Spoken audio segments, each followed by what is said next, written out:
CIST avec une émotion certaine, et une pointe de stress, que Victoria Bedos est venue présenter son premier film en tant que réalisatrice, lors de la 26e édition du Festival international du film de comédie de l'Alpe d'Huez.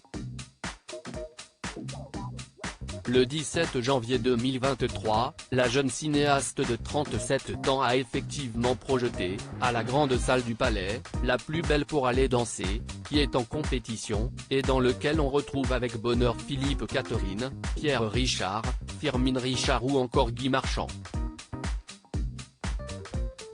Ça a été un gros trauma. La projection s'est terminée avec un tonnerre d'applaudissements et un fond sonore signé Sylvie Vartan. Dans un tel contexte, Victoria Bedos ne peut s'empêcher de profiter de chaque instant, mais aussi de repenser à quelques mésaventures liées au passé, et liées au monde merveilleux de la montagne. Je n'étais pas une très grande skieuse quand j'étais petite, explique-t-elle à Pure People. J'étais arrivée en retard et mes parents m'avaient déposé à l'école de ski et on m'avait mis dans un groupe plus fort que moi, ce qui n'était pas très difficile. Et en fait j'avais perdu mon groupe et la neige a commencé à tomber.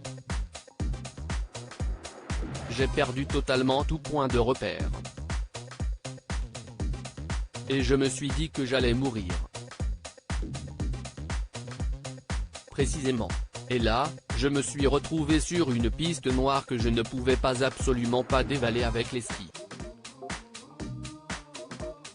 J'ai enlevé les skis et j'ai tout fait sur le CL.